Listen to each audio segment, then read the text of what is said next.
Bapak Ibu, selamat berjumpa kembali dalam renungan singkat Sekolah Tinggi Teologi Saint Paul Bandung. Pada hari ini kita bersama-sama akan merenungkan bagian firman Tuhan yang terambil dari Kisah Para Rasul 27 ayat 1 sampai 12. Saya akan bacakan. Paulus berlayar ke Roma. Setelah diputuskan bahwa kami akan berlayar ke Italia, maka Paulus dan beberapa orang tahanan lain diserahkan kepada seorang perwira yang bernama Julius dari pasukan Kaisar. Kami naik ke sebuah kapal dari Adramitium yang akan berangkat ke pelabuhan-pelabuhan di sepanjang pantai Asia. Lalu kami bertolak. Aristarkus, seorang Makedonia dari Tesalonika, menyertai kami. Pada keesokan harinya kami singgah di Sidon. Julius memperlakukan Paulus dengan ramah dan memperbolehkannya mengunjungi sahabat-sahabatnya supaya mereka melengkapkan keperluannya. Oleh karena angin sakal, kami berlayar dari situ menyusur pantai Siprus. Dan setelah mengarungi laut di depan Kilikia dan Pamfilia, sampailah kami di Mira di daerah Likia. Di situ perwira kami menemukan sebuah kapal dari Alexandria yang hendak berlayar ke Italia. Ia memindahkan kami ke kapal itu. Selama beberapa hari berlayar, kami hampir-hampir tidak maju dan dengan susah payah kami mendekati Knidus. Karena angin tetap tidak baik, kami menyusur pantai Kreta melewati Tanjung Salmone. Sesudah kami dengan susah payah melewati tanjung itu, sampailah kami di sebuah tempat bernama Pelabuhan Indah dekat kota Lasea. Sementara itu sudah banyak waktu yang hilang. Waktu puasa sudah lampau dan sudah berbahaya untuk melanjutkan pelayaran. Sebab itu Paulus memperingatkan mereka, katanya, "Saudara-saudara, aku lihat bahwa pelayaran kita akan mendatangkan kesukaran-kesukaran dan kerugian besar. Bukan saja bagi muatan dan kapal, tetapi juga bagi nyawa kita." Tetapi perwira itu lebih percaya kepada jurumudi dan nahkoda daripada kepada perkataan Paulus. Karena pelabuhan itu tidak baik untuk tinggal di situ selama musim dingin, maka kebanyakan dari mereka lebih setuju untuk berlayar terus dan mencoba mencapai kota Phoenix untuk tinggal di situ selama musim dingin. Kota Phoenix adalah sebuah pelabuhan pulau Kreta yang terbuka ke arah barat daya dan ke arah barat laut. Sampai di sini pembacaan firman Tuhan. Saya mengambil tema dari pembacaan kita pada hari ini, yaitu di tengah bahaya Tuhan tetap setia menjaga. Bapak Ibu sekalian, seringkali kehidupan kita mirip juga dengan sebuah pelayaran. Kadang laut tenang, tetapi tidak jarang juga kita harus berlayar di tengah angin yang berlawanan, ya. Ada masa ketika segala sesuatu berjalan lancar, tapi ada pula masa ketika mungkin kesehatan kita terganggu, mengalami kesulitan ekonomi, pelayanan menghadapi tantangan, atau keluarga sedang mengalami pergumulan. Dan dalam situasi seperti itu seringkali muncul satu pertanyaan, apakah Tuhan masih memperhatikan saya?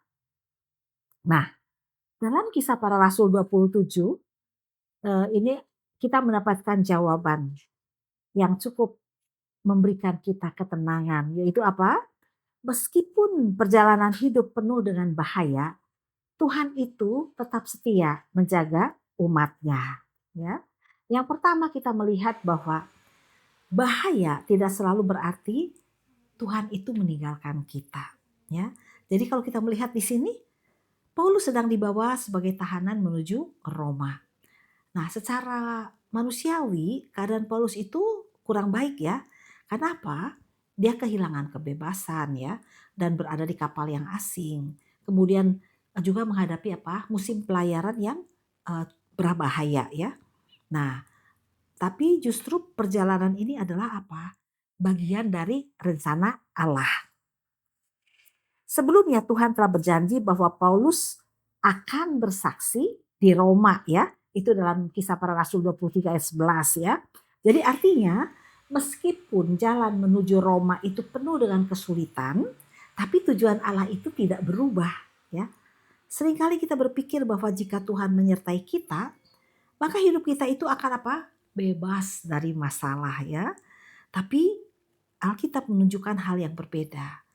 Penyertaan Tuhan bukan berarti tidak ada badai, ya. Tetapi Tuhan hadir ketika badai datang dalam kehidupan kita. Seperti Mazmur 23 dikatakan bahwa sekalipun aku berjalan dalam lembah kekelaman, aku tidak takut bahaya sebab Engkau besertaku. Jadi di sini menunjukkan bahwa dalam kehidupan kita bukan berarti tidak ada lembah kekelaman, tapi yang pasti adalah Tuhan ada di lembah itu. Kemudian yang kedua, dari pembacaan kita mendapatkan bahwa Tuhan menjaga melalui cara-cara yang tidak terduga. Ya, dalam ayat 3 tadi kita membaca bahwa kepala pasukan yaitu Julius memperlakukan Paulus dengan baik, ya kan? Dan mengizinkannya bertemu dengan sahabat-sahabatnya. Kalau kita lihat Paulus itu adalah apa? Seorang tahanan kan? Nah, secara hukum dia tidak memiliki hak yang istimewa, ya. Tapi Tuhan menggerakkan hati seorang perwira Romawi untuk apa? Menunjukkan kebaikan kepada Paulus. Nah, ini adalah apa? Salah satu cara Tuhan bekerja, ya. Kadang-kadang kita kan ada masalah, persoalan.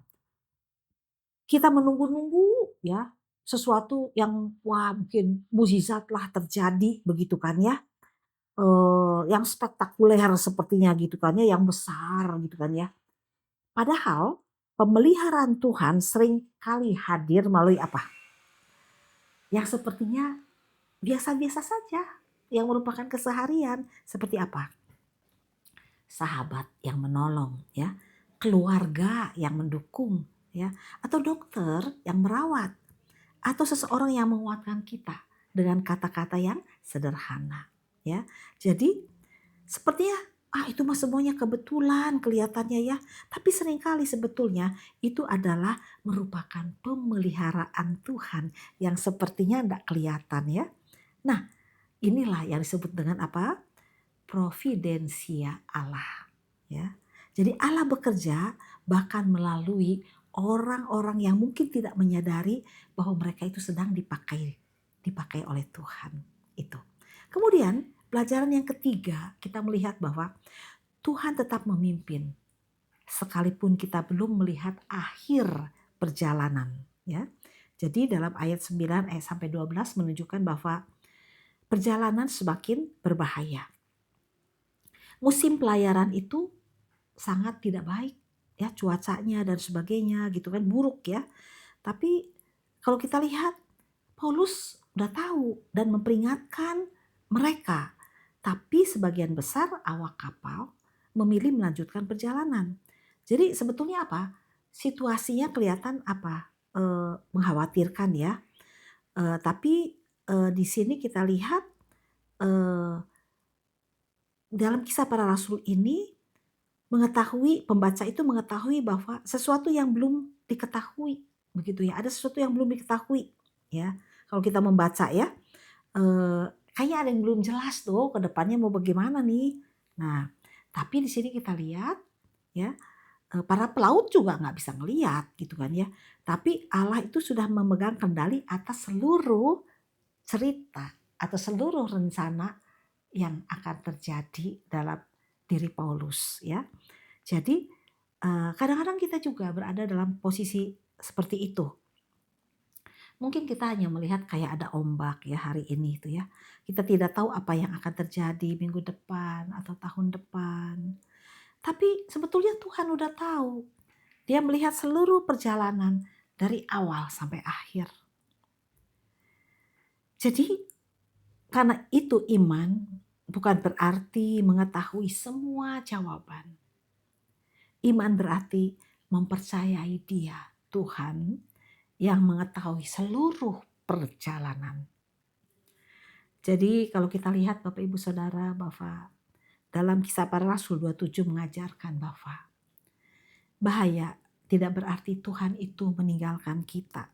Ya. Tuhan menjaga melalui cara-cara yang sering kita tidak sadari. Ya. Tuhan tetap memimpin meskipun kita belum melihat akhir perjalanan. Hari ini mungkin ada di antara kita yang sedang menghadapi laut yang bergelora. Mungkin persoalan kesehatan, masalah keluarga, atau tekanan ekonomi, ya, atau pergumulan dalam pelayanan kita. Kita harus mengingat bahwa Tuhan yang menyertai Paulus juga menyertai kita. Kita mungkin belum tiba di pelabuhan tujuan, tapi kita tidak berlayar sendirian. Ya, karena itu Bapak Ibu Saudara, marilah kita melangkah dengan iman dan berkata, di tengah bahaya, Tuhan tetap setia menjaga kita. Amin. Mari kita berdoa. Tuhan Yesus, kami bersyukur karena melalui firman Tuhan ini mengingatkan kepada kami bahwa hidup kami sebagai anak-anak Tuhan tidak lepas daripada kesulitan, pergumulan, tekanan yang harus kami hadapi dalam perjalanan kehidupan atau pelayaran kehidupan kami. Tapi kami bersyukur Tuhan mengingatkan bahwa di tengah-tengah situasi apapun yang kami jalani, kami tahu Tuhan tetap setia bersama dengan kami. Terima kasih Tuhan. Kiranya Tuhan Roh Kudus-Mu mengingatkan dan selalu menguatkan kami bahwa Tuhan setia dan ada bersama dengan kami. Dalam nama Tuhan Yesus kami berdoa. Amin.